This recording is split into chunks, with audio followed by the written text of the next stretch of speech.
You hear it all the time. There's creating demand and there's capturing demand. And we know what capturing demand looks like, but what about creating it? What does that look like and who's done it really well? In this month's Office Hours, we're going to hear from Rand Fishkin, and he's going to talk about how he generates and creates demand at SparkToro. There's not going to be any long, drawn-out intros, no sales pitches, no boring slides. Instead, Rand's going to actually talk about the troubling concepts of only relying on SEO and capturing demand, and 4 ways for you to actually grow demand through SEO. It's counterintuitive, but he talks about going outside of the search results and why you shouldn't shy away from controversy. So join us this month for Office Hours. It's going to be a great one. Hello, this is Alex Burkett, and you are listening to the Long Game Podcast. In this episode, I'm chatting with Michael Brenner. Michael is a keynote speaker, the author of 2 books, The Content Formula and Mean People Suck, and the CEO and founder of Marketing Insider Group, a content marketing agency. In this conversation, we talk about how he identified content marketing as one of the only ROI positive initiatives at SAP at the time when he worked there, and how he worked to build and scale up that program. We also talk about how marketing itself has a marketing problem on a meta level, and the real answer to the quality versus content quantity debate, and much more. Without further ado, here is my conversation with Michael Brenner.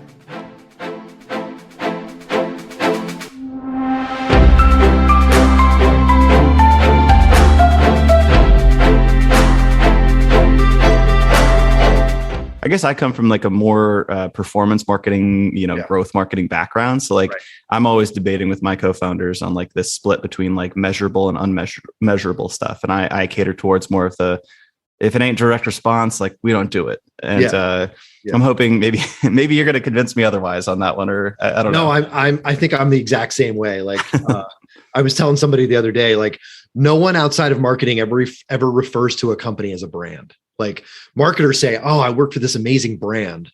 No one outside of marketing ever says that. Like, and it's not to say that brand doesn't matter. I don't believe that brand doesn't matter, but if it does matter, I don't know that I could point to how you would measure it. So I started as a salesperson too. So I'm 100% performance based and have always been. But I think it really comes down to, this line that I use in my keynotes is marketing has a marketing problem. And what I mean by that is most people think marketing is advertising and promotion. And, I always say, like, if you ask your mom what marketing is, she's going to say like Super Bowl ads or she's going to say, the flyer she got in the mail. And unfortunately, that's what most people think marketing is, but marketing is so much more than that. It's like in college, we learned 4 P's of marketing, not just 1, promotion. Or 2, product and promotion. There's 2 other P's, if the 4 P's even matter anymore. But to me, the point is just, it starts with, I think the real definition of marketing is it's supposed to be a conversation, a 2-way dialogue between a company and its audience or customers.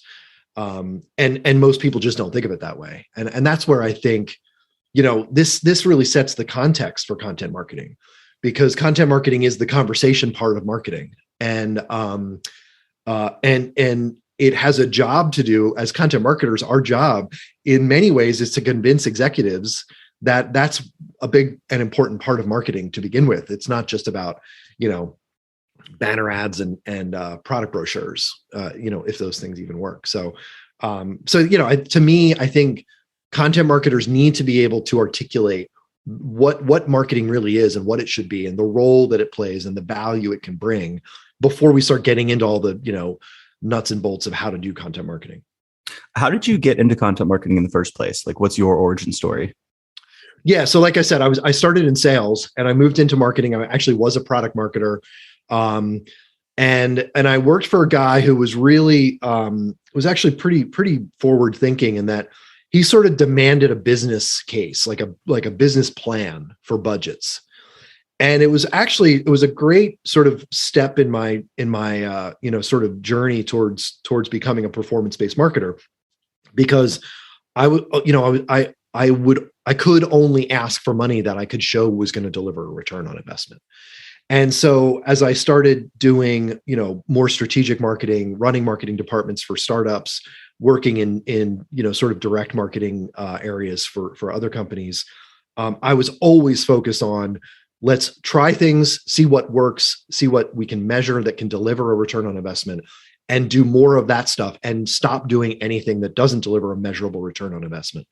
So that's kind of how I got really started. And at almost every one of those companies or positions, it ended up being the use of content to attract, engage, and convert people. Before we were calling it content marketing, a lot of it was web-based content, in the form of, blog articles and those kind of things, webinars, basically doing content marketing before I knew that's what it was called. And then I ended up getting hired by SAP. It's actually even the title is an interesting story. So I got hired by SAP in the North American region to do what they were calling innovation marketing. And the role was designed to look across the 150 people in marketing in that region and to find what worked the best and to essentially scale that across the rest of the marketing organization. And what I found, I wasn't there 8 days, and I realized that the only thing that was driving any return on investment was digital marketing. And it was actually one person. She's still there, Ginger Shimp, and she's leading content and thought leadership for SAP now. Essentially the role that I ended up graduating into, but she was running an always-on content marketing lead generation program. And, I went to my boss. I said, listen, there's only one person doing anything that's delivering any ROI at all.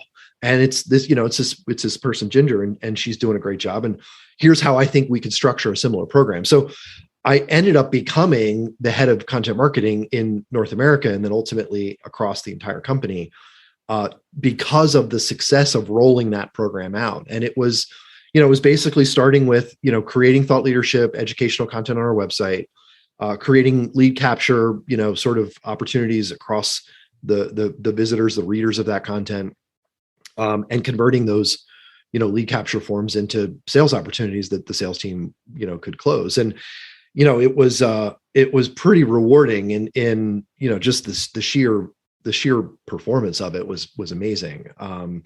So I think in my first year, and I wrote a book about it, but in my first year as in the global role, I only had like $100,000 budget, but at the end of the 12 months drove $1 million in revenue.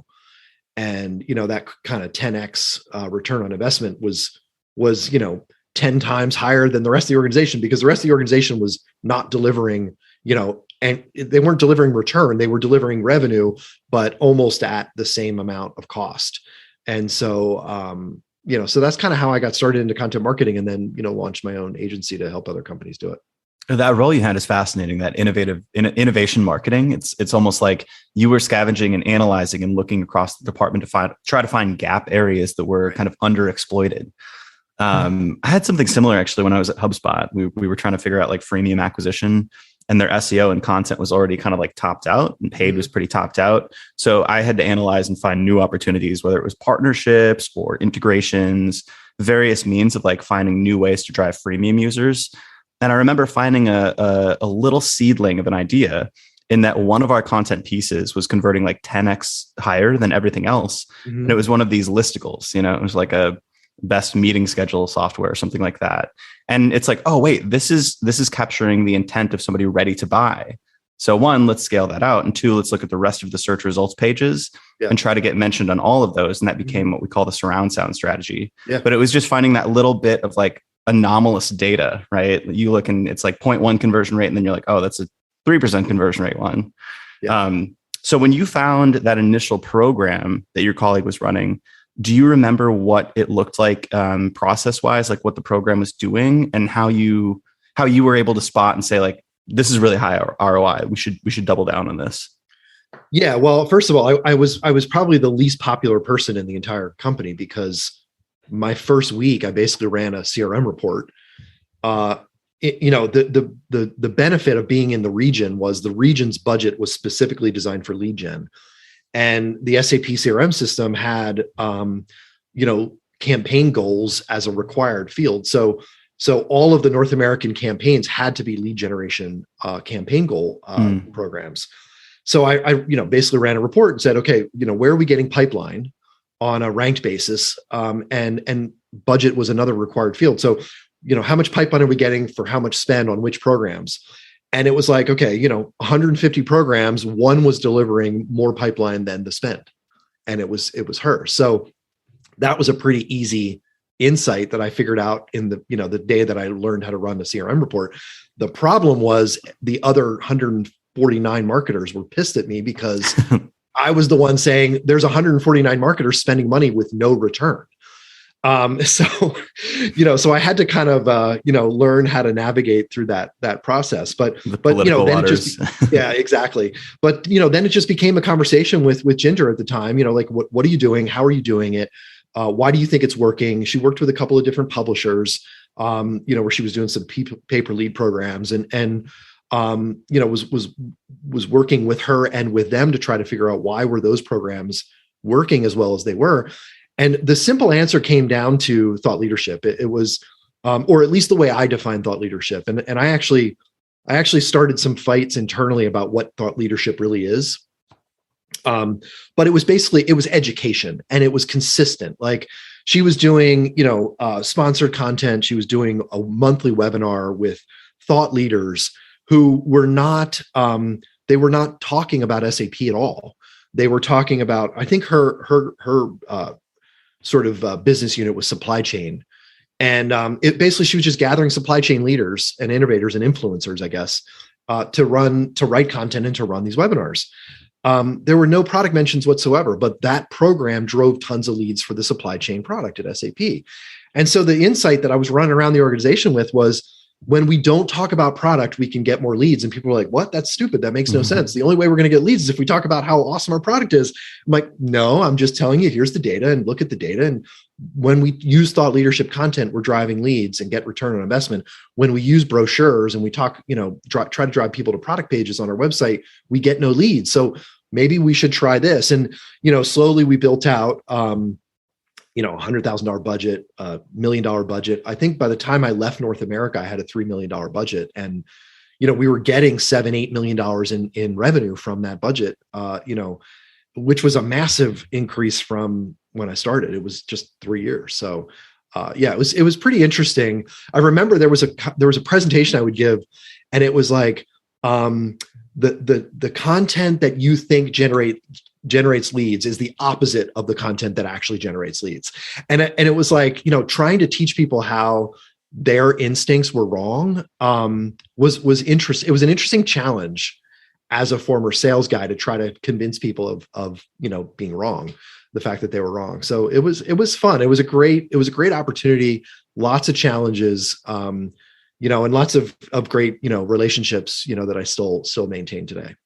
Yeah, I find with some of these new shifts in thinking, it's like the change management part is actually the hard part. The data is often there. You have the talent and the resources in place. It's like just kind of convincing people who are in charge to like take that direction. Is your hypothesis with it's interesting. You said like when you mentioned the product that actually lowers conversions, that lowers kind of like the ROI of the program. Would you say your hypothesis is that like people build up walls of, like their guard is up in that case? And like in the case when you're just educating, maybe it's more, you can facilitate more trust that way, or like, how would you try to explain that? Yeah, the way that I explain it today, because we do some, in our agency, we do mainly content development, annual content plans. We do some content promotion. And a lot of times the first question that comes from the clients is, well, can't we just use like LinkedIn and hyper target? And I was like, well, we could. And I'm a big fan of LinkedIn, but their advertising solutions are super expensive because they know they're the only game in town where they can really target by title. And unfortunately, we've tested it. And what we found is that even when you're using somewhat thought leadership type content, but targeting people specifically, it doesn't necessarily generate engagement on the campaign spend. So my theory is that even if we can find the right audience, we as consumers of content, we hide from advertisers, we hide from promotion. I just think that we've become very cynical as a society, and we're over marketed to, and we've learned how to filter out the stuff we don't want. And unfortunately, I think when we see the kinds of things that are promotional in nature, I think we run from them. And so, again, it's kind of a theory. I'm trying to explain data that's factual, but that's my theory for explaining it, is that as a society, as people, we try to, we kind of hide from promotion. Right. It's like you want to act as the willing participant, or like you want to feel as if you have chosen this, not that it showed up on your doorstep or in your mailbox, so to speak. Yeah. Yeah. People want to feel like they're in control, not like they're being sold to.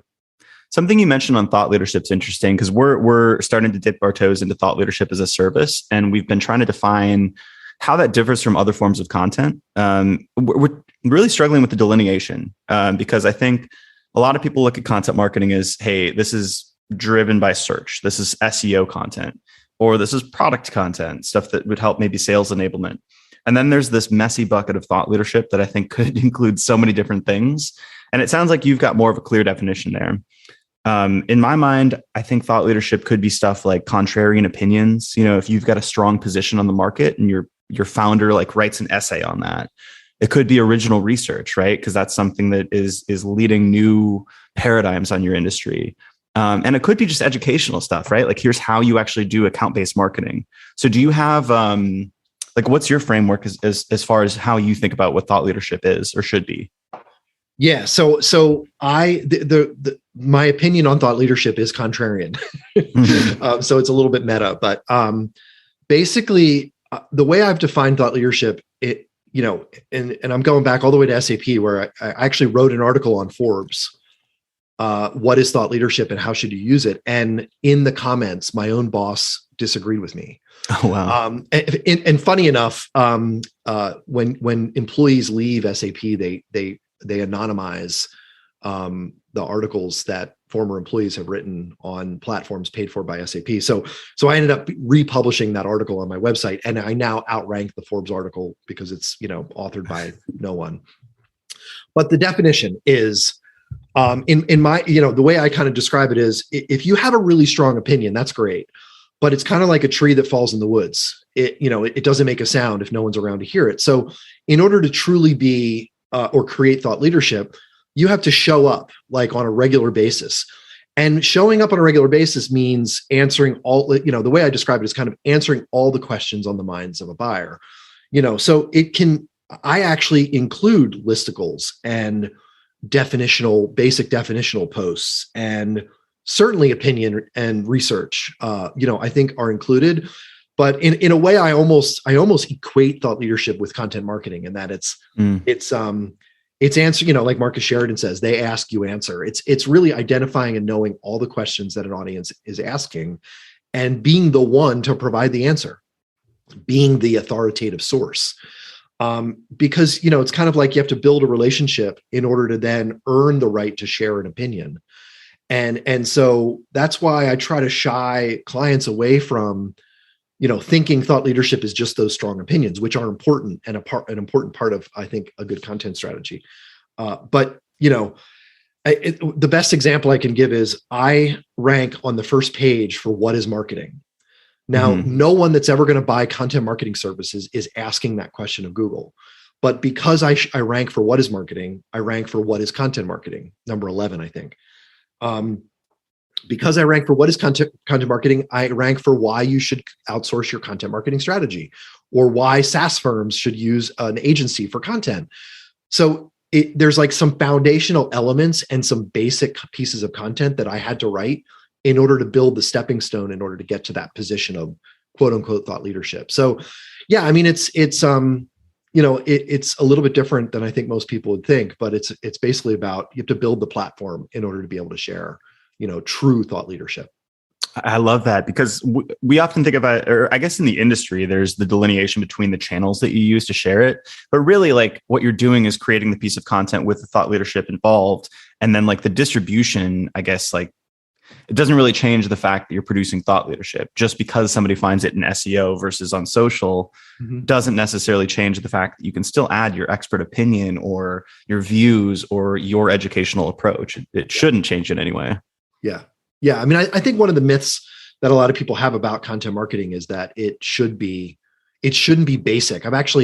We only lose, we have a really good retention rate. About 90% of our clients just stick with us. The ones that we lose think that we're too basic and that we're not, reaching the edge of opinion and pushing the envelope and, speaking to only the most experts in the room. We lose those people because I think they're overthinking it. They think that the best way to break through is to, only do those super expert, super opinionated piece of content. Well, guess what? You're talking to one person, and that one person is probably yourself at the end of the day.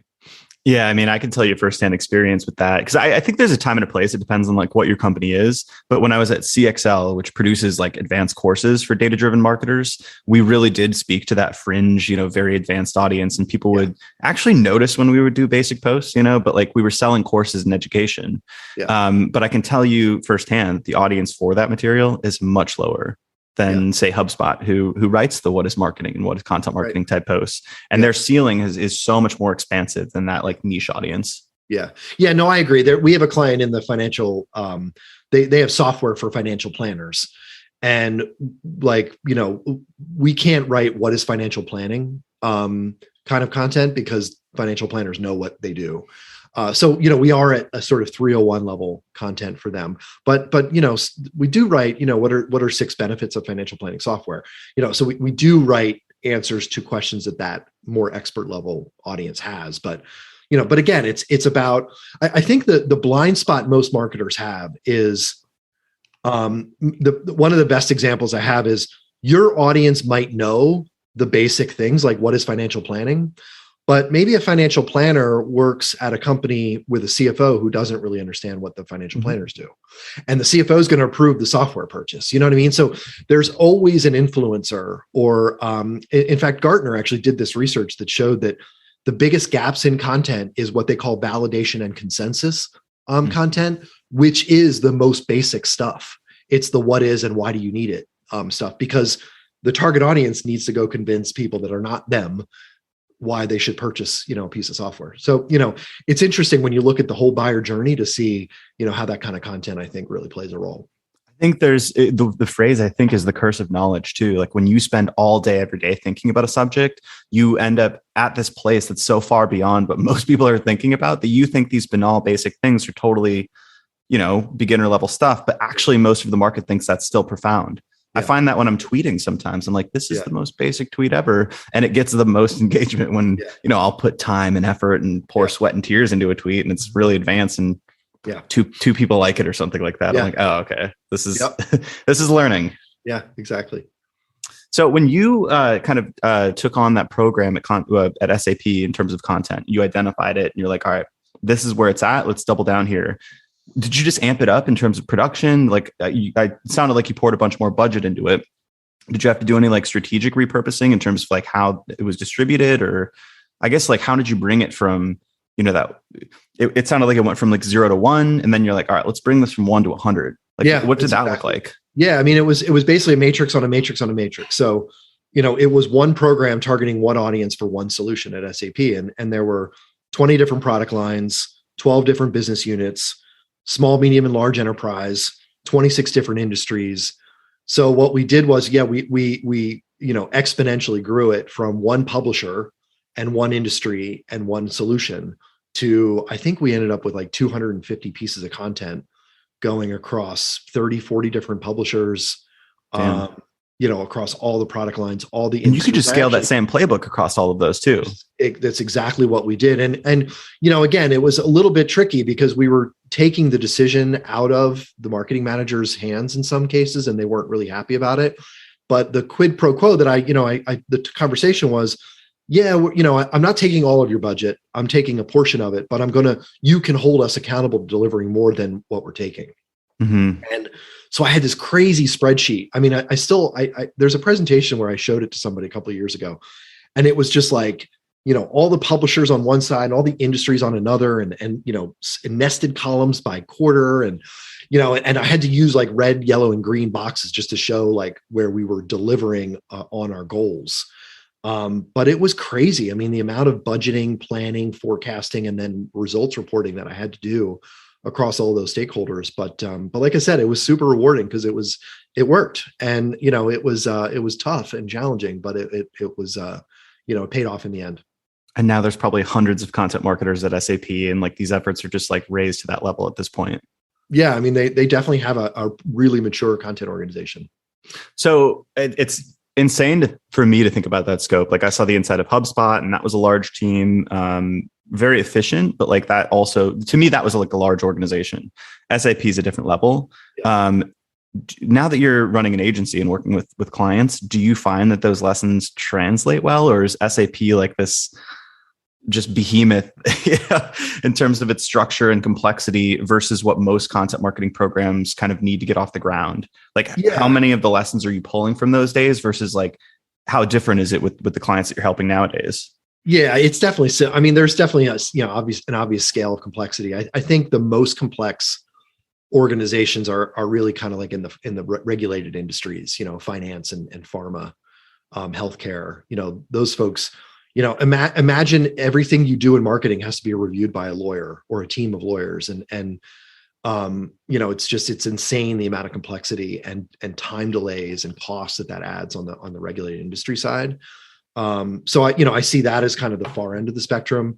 Any kind of global, technology organization like SAP where, you're selling, so many different, I mean, they basically sell every kind of software a business needs just about. To any kind of business or government or nonprofit organization. So it's pretty complex. But then again, you think about holding companies like Frito-Lay or the Colgate Palmolive, where they're selling 100 different product lines to a million billion consumers around the world. So I think there's levels of complexity. The majority of our clients are either straight up single vertical e-commerce or B2B SaaS companies. Like HubSpot is a large company, but sales, marketing, and agencies are their three audiences, and they're selling one thing, one platform. Those are the kind of companies that we work with. There's single solution, B2B SaaS companies that, it in many ways, the audiences that they're reaching have complexities and problems that they're solving, and that's why their software exists. But reaching that audience is relatively straightforward. What do you think? I mean, this is a grandiose question that's impossible to answer, but what's the secret to success with content marketing when you go into these companies? Like, what are they struggling with and how do you fix it? What's the magic wand? No, I think it's an easy answer. In fact, I always say we're not an SEO agency and we're not a content agency. We kind of do, as a content marketing agency, we do a little bit of both of those things. We ask a surprisingly small amount of input from our clients, because the answer to what content they should be publishing, I think, is relatively straightforward. And in the digital world we live in, it's a knowable thing, and that's how we use SEO. So we use keyword research to identify what questions our audience is asking when it comes to their topic of importance. What content are they consuming is a knowable thing. What content is working for the competition is a knowable thing. So we use those three data sets to just put together essentially a content gap analysis that says, if you want to be an expert on this topic, you need to produce this content that answers these questions on this frequency. And if you do that, you're going to generate relevant audiences that we can engage with the right kind of, high quality content that should convert at the same or better rate than you're getting today. I do think it's relatively straightforward. And what's your trade-off? I know this is like a well-worn debate, so I don't know if it's even relevant anymore, but between the content quality and quantity thing. Sorry. I hate that question. I'm glad you asked it. I love that question because I love to refute it as a choice. And so the reason we sell 2 article a week packages is because we're saying you need, like, the quantity of content that a company needs to put out is a math equation. If you put out 0 content, you will generate 0 audiences on your website. If you put out 2 articles a week, and actually it's HubSpot data that we use to support this, you've probably seen the chart and the research, that it's when companies get to 1 or 2 articles a week that their growth in website traffic and leads accelerates. And so we actually use that chart to say that's why we sell 1 and 2 article a week packages, because any less and you may grow, but not at an accelerated rate. And any more, you're probably spending more than you need to generate growth at an accelerated rate. So that's why we sell the 2 articles a week, but we're not selling crappy content. And so the reason it's a false choice is we believe we're giving our clients quality content at scale. So quality and quantity. And there's a number of ways I try to explain this. It's like I always say, Mark Twain has this great quote that deadlines are the greatest source of inspiration. And it's a quote that kind of sort of goes against that myth of quality versus quantity. He was saying that because his editor made him hand in an article every day, that deadline is what drove him to create the best piece of content he could in the 24 hours he was given. And so, yeah, I think it's a false choice, but the non-negotiable is the quantity, because it's you can project the results from that quantity. Then the challenge becomes producing the best thing you can within that, frequency, if you will. This is awesome. I love that Mark Twain quote, because I also think about like journalists who they don't have writer's block, they have deadlines. But if you reviewed their content that they're producing, you would say it's high quality, right? Exactly. So I do think there's something to this. I don't know if it's Parkinson's law, or basically like if you give yourself enough time to do a task, you're going to fill that time basically with whatever amount of time you give yourself. That's going to be how long it takes to do it. Yeah. So if you say we have to produce 2 articles a week, or if you give yourself the lower deadline of like 1 article or 2 articles a month, the article quality is probably going to be the same, right? Unless you're really stretching yourself. Obviously 2 articles a day, you're starting to get into territory where creativity starts to burst.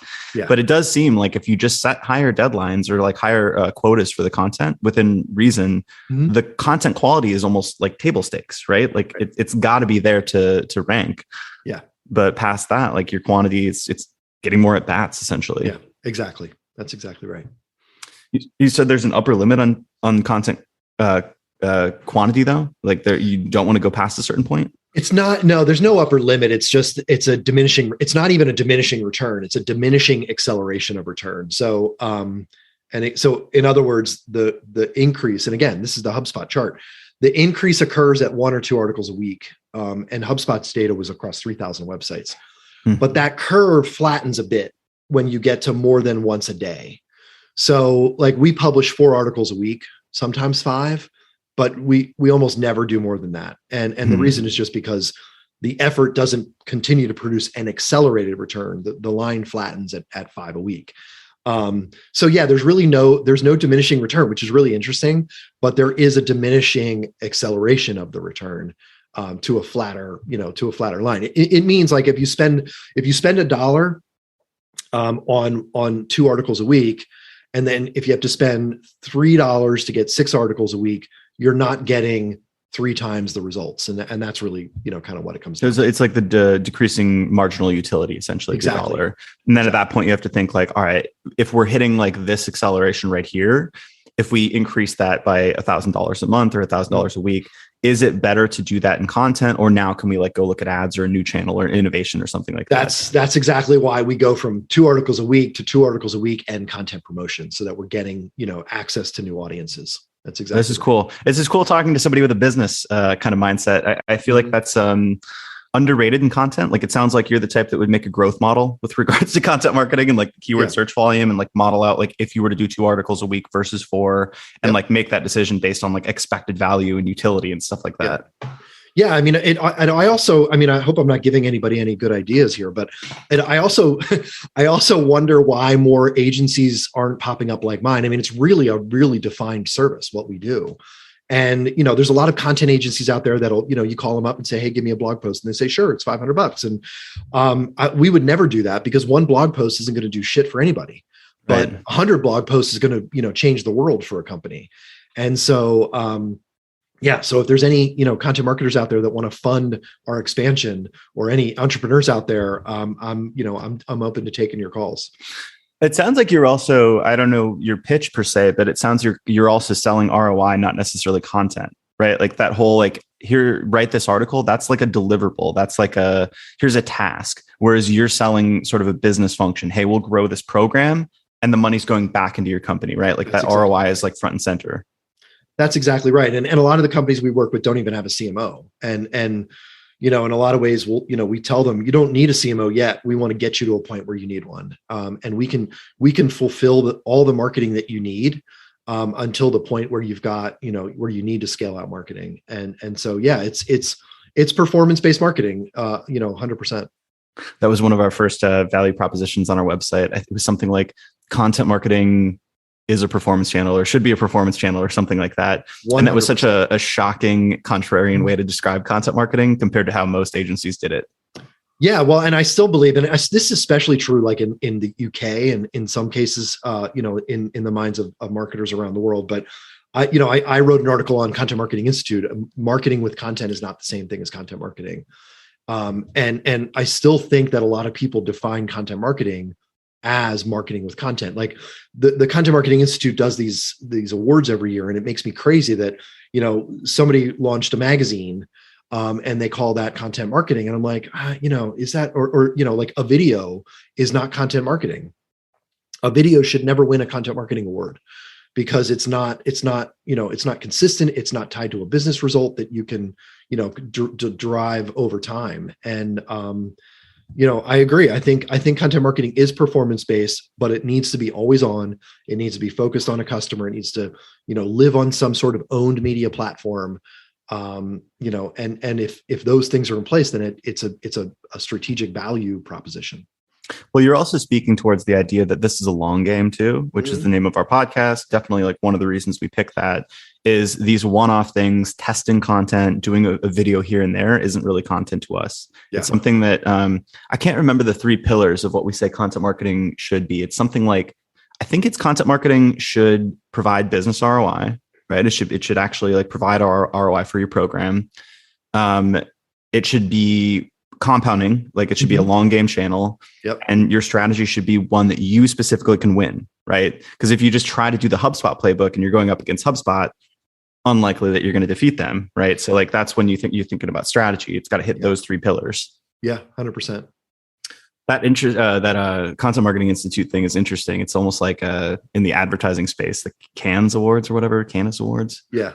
It's more about like the beauty of the ad than actually how many product it sold. 100%. I mean, and I it's not to say that we shouldn't celebrate creativity, but it's just, I find it strange. To me, it's a very bizarre world that the celebration is, it's almost like, and I love sometimes when I hear marketers proud of how much budget they spent on, like my favorite thing to make fun of is putting your logo on a stadium. Like, so proud of my team that we got the check for $13 million to put our logo on, Boston Fenway, Park or whatever. Like, really, you're proud of spending money for no result? Like, I don't know how that works, but so you wrote a book on content marketing ROI, the content marketing formula. That was all about how to kind of prove the business case for content. Yeah, I mean, it was all basically my story from SAP and building the business case, finding the budget, and the fights that I kind of alluded to, working with the folks around the organization, and then proving to them that it worked. And so it walks through, sort of in a very practical way, the step-by-step ways that we did that and how that can apply to other folks. But I wrote a second book because I found that I would give that book to CMOs and other content marketers, and they're like, yeah, this is great, but my boss still wants me to put a logo on a stadium. And so the second book I wrote is called Mean People Suck. And I wrote that because when I went to marketers who were frustrated with being told to do stuff that didn't work, but then being held accountable for it not working, they blamed their boss. And I'm like, well, what's wrong with your boss? And they're like, well, he's mean and he sucks. So I wrote, that's why I wrote Mean People Suck. It's kind of a marketing, fable, if you will, about, there's sort of a culture problem that exists. I mean, even the Great Resignation that we're seeing, people leaving their jobs today, a lot of it is from, just the fact that people don't want to work for jerks and they don't want to work in bad cultures. And I love the Steve Jobs quote, we shouldn't hire smart people and tell them what to do. That's why we're hiring smart people, so they can tell us what to do. And that's really the main problem I see with ineffective marketing programs. Yeah. Did you read that book? Actually, Greg told me about this one. Greg Greenberg, our mutual friend. Multipliers. It's a book on management. It kind of covers what you're talking about, but it sounds like what you're saying is management, leadership, incentives can be a massive problem in some of these organizations too.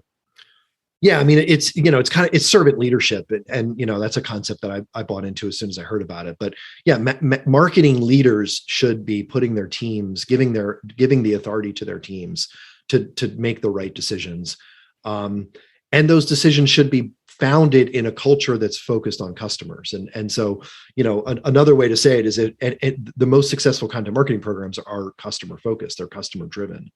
And that's true really of any marketing program. It's why I love to rail against banner ads and logos on stadiums, because those are all about ego-driven executive decisions, not about what do customers need. Well, I definitely want to talk about banner ads in a second. So marketing leaders, do you think, is their role to basically set accountability metrics, like in terms of whatever is going to prove ROI for your organization, and then just fill it with talent and basically support and enable them? Or like, what's their role in these situations? That's exactly right. So instead of touting their budgets and touting their ego-driven ad buys, marketing leaders should be pushing their organization to doing performance-based marketing. Now you're going to get brand marketers and creatives that are going to push back on that all day long because, John Wanamaker said that half of my budget, half of my advertising delivers ROI. I just don't know which. Yeah. We live in a digital world where we know what touch points are driving a return. And there are ways to measure every aspect of marketing, even brand. And so, that's what I think you're right. I think leaders should be pushing an accountability-based, performance-based marketing culture that's, again, focused on customer-driven outcomes, because customer-driven outcomes are what drive the right, business outcomes for any company, and then hire the smart people that can put those together. What do you think some of the most common mistakes content marketers are still making today? Things that could frustrate you, like things that you think should have been solved by now? Yeah. Like we've kind of touched upon them. I think overthinking things. I had the CMO of one of our clients reviews blog posts, and I'm just like, shaking my head, and words matter, is his excuse. And it's, I understand that, some CMOs want to see themselves as like they have to advocate for the brand and protect the brand image.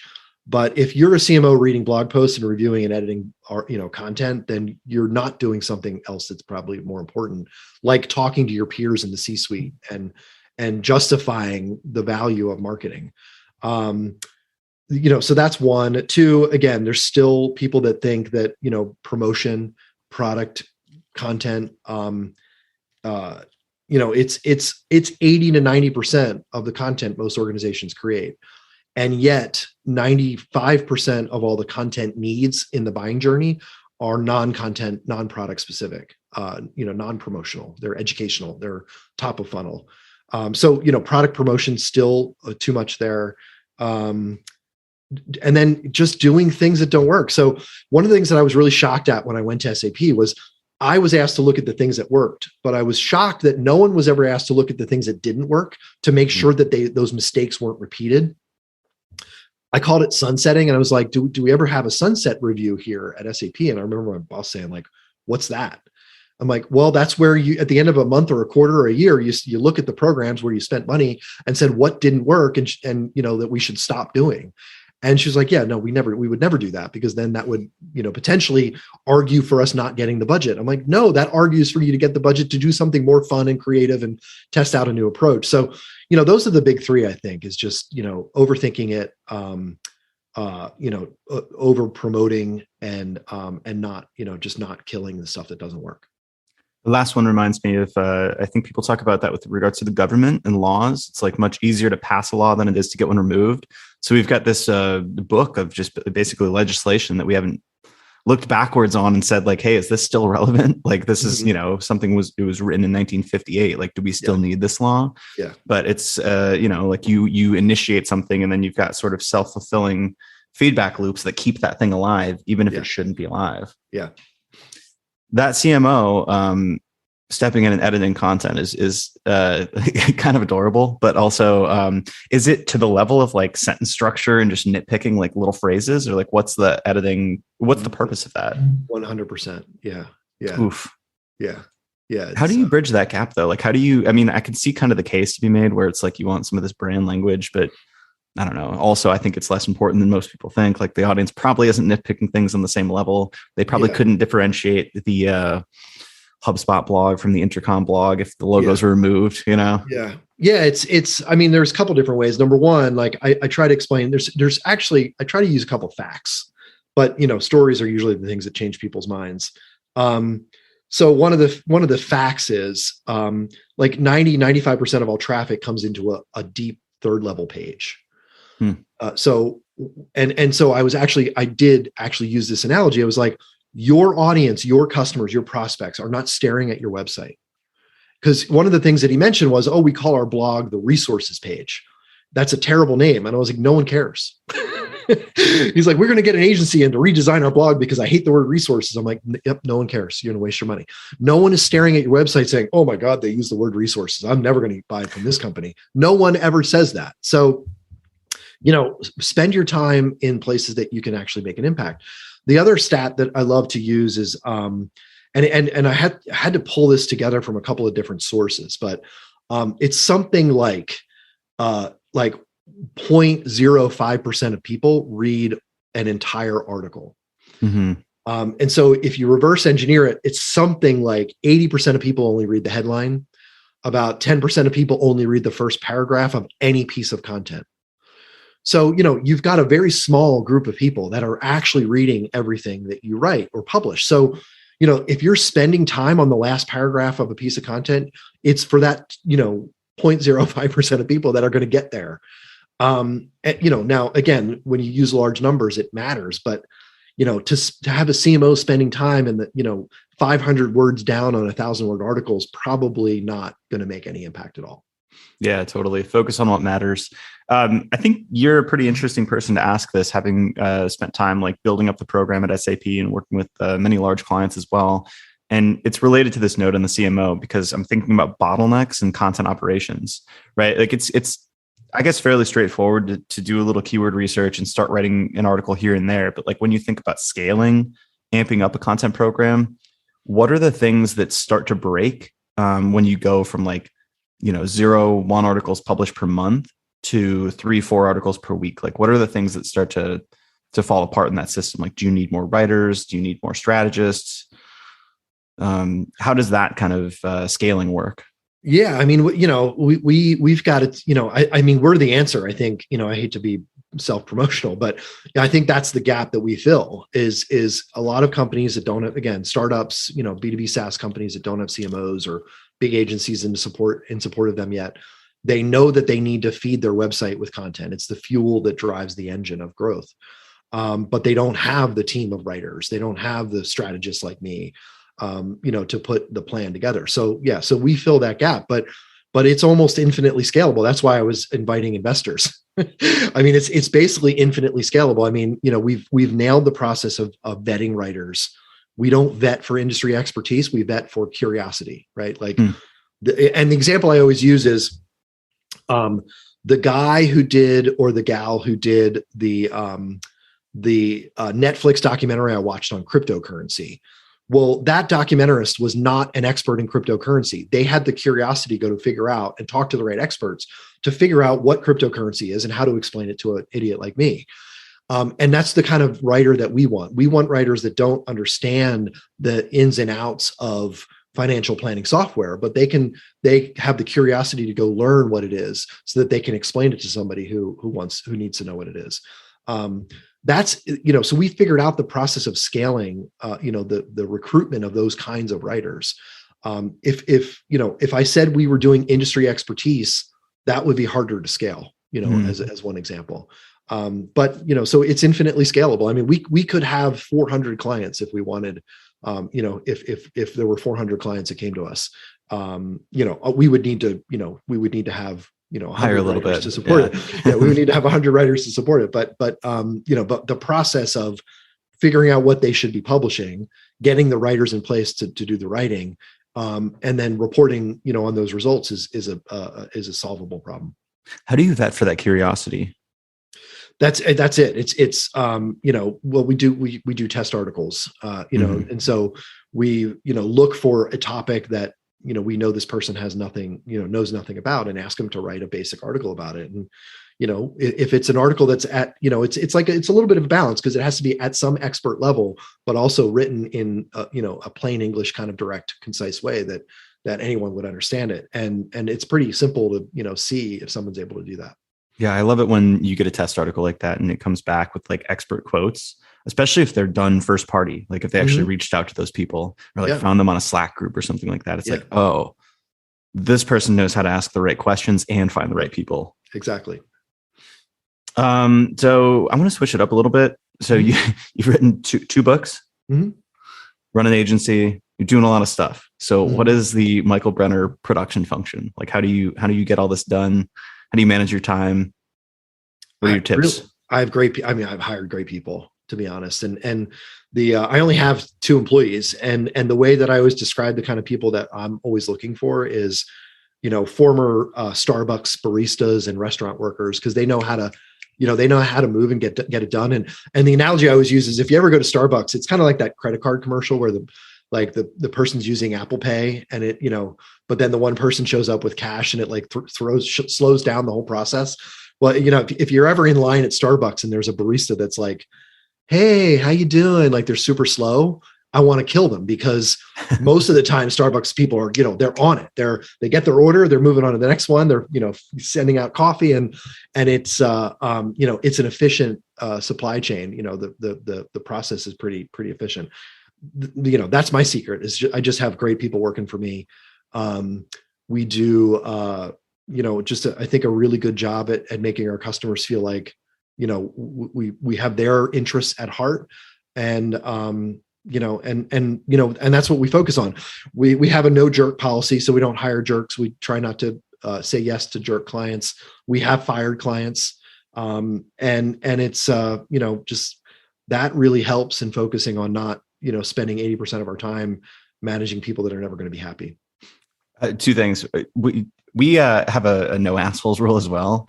And we actually got roasted on Twitter by some guy. Like he screenshotted it and he's like, oh, I wouldn't want to work for a company like this. And it's like, well, that's the point of the clause. Yeah, exactly. You're exactly the kind of person we would never work for.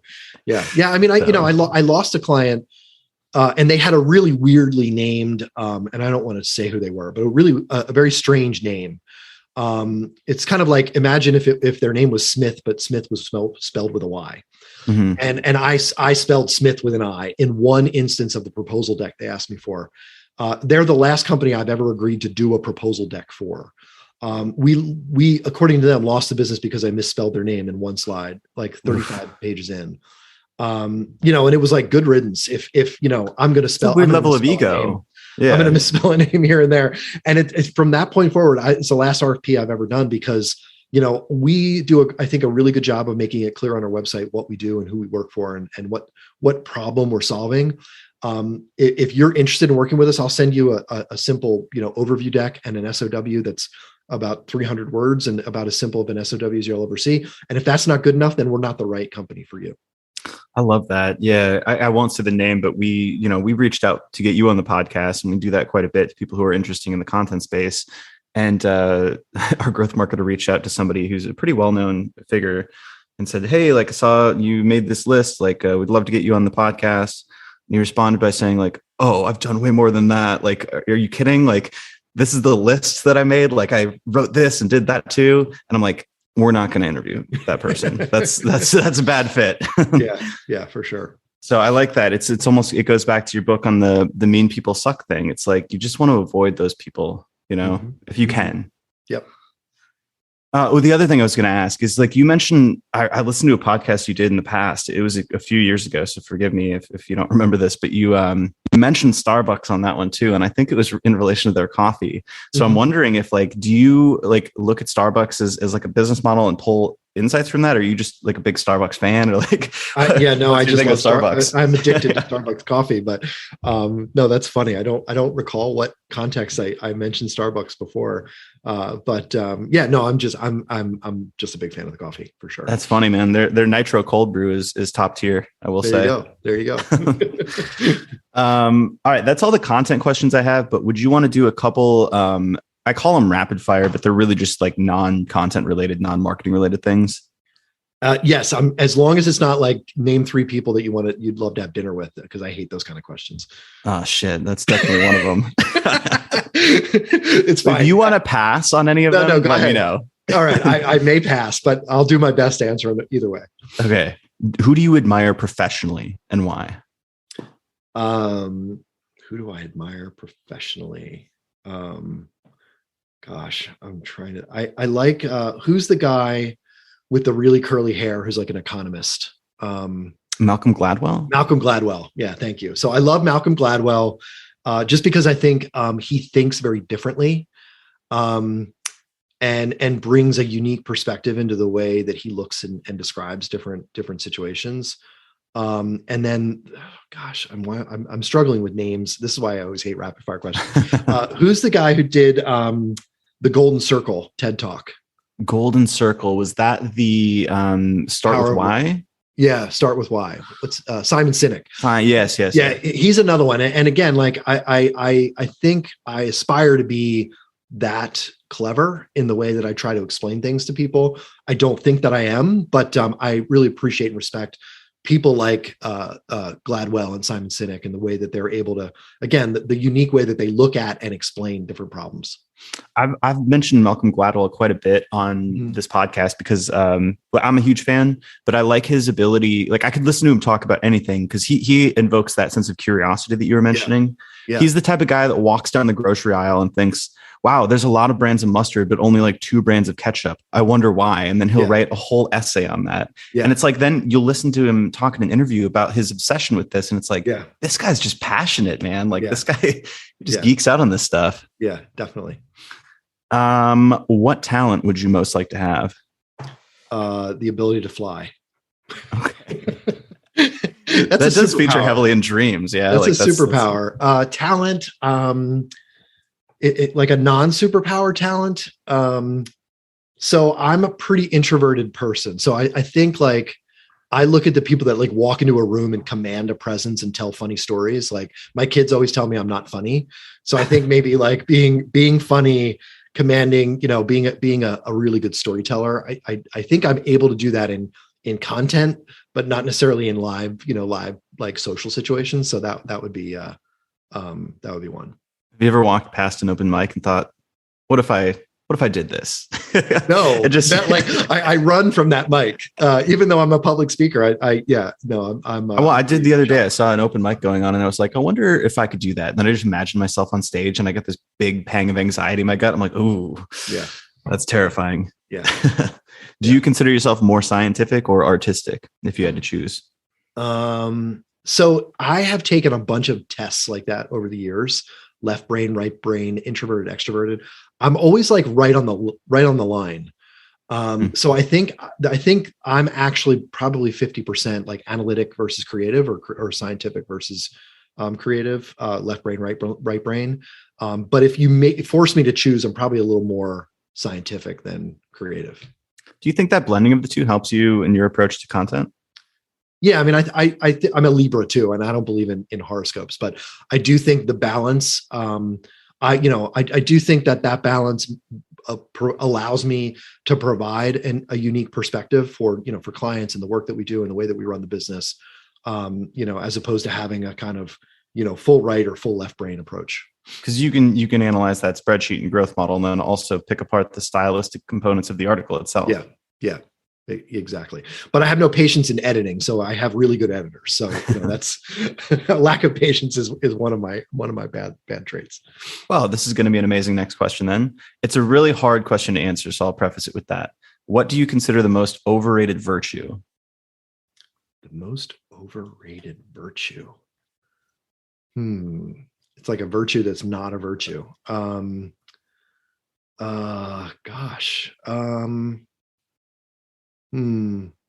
I give me some other people's answers, and I won't steal. But well, people have said patience. That's what kind of led me to ask that one next. Yeah, and it's funny when I hear what people answer with. I can almost always see the argument for it, which is why it makes it such an interesting question. So politeness, being nice, hard work, ambition. Yeah. I guess it also it depends what you consider a virtue in your mind too, right? Because effectively many things could be virtues. Yeah. I mean, I think patience is probably the answer I would give, if I'm allowed to steal from previous answers, Totally. just because it is, lack of patience is the thing that drives me. It's like frustration with, inefficiency makes me nuts. And it's that frustration that drives the way that we approach, I think the way that we serve clients and the content that we create. But I definitely disagree with politeness. I think I wrote Mean People Suck because there's, I think, a breakdown of social civility in all aspects of our society, especially in the manager-employee relationships. But obviously in politics as well. So yeah. And on Twitter. Yeah. Yeah, definitely. Yeah. What's a career choice that you considered but didn't pursue? Psychologist. And it's funny, I was just talking to a guy named Doug Burdett. I don't know if you know Doug. He does the Marketing Book podcast. Great guy. And he posted something about the most and least trusted professions. And I've seen this. Yeah, marketing, I think, is one of the least trusted, but we're not as distrusted as politicians, which is good. And I published, I sent him, it's on LinkedIn if you want to go check it out. The marketing is actually the second most or least satisfied job role. Really? Yeah. So most marketers are the second most frustrated. Directors of IT are the most frustrated. And psychologist is number two most. Psychologists love their job the most. And I knew that. I when I was researching like careers in high school, I remember seeing psychologists as people, psychologists are happy people. But I took psychology. I took a psychology 101 course in college. It was the worst class I've ever taken in my life. So I, didn't pursue psychology, but I still some days wish that I had gone that. That feels so paradoxical to me. Just thinking that psychologists are the least frustrated, given that they deal with other people's problems all day. Yeah. Right.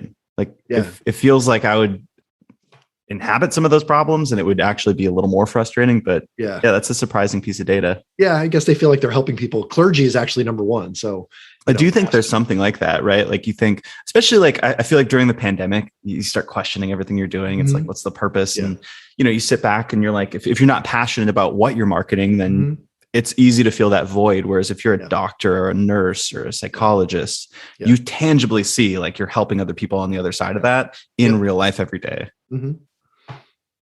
Yeah. What blogs, podcasts, influencers are you following right now? Who's on your radar? No offense, but I'm not really a podcast guy. I'm the one who's going to read the transcript of the podcast, not necessarily listen to it. And again, it's that lack of patience. I'm like, I don't have time to listen to a 45-minute podcast, but I'll I'll read 2x speed. Yeah, I do. I have done that. Andrew Davis, I don't know if you know him. He's one of my favorite people in marketing. Definitely following him. Ann Hanley has been kind of my muse for a long time. Joe Polizzi, who started the Content Marketing Institute, now is, kind of worked his way into the creator world and NFTs and Web 3.0 and all that kind of stuff. So I'm listening to him. I always get a chuckle at Gary Vaynerchuk. I mean, I give him all the props in the world for he's like famous, in any, just literally famous, not just in marketing. Mm-hmm.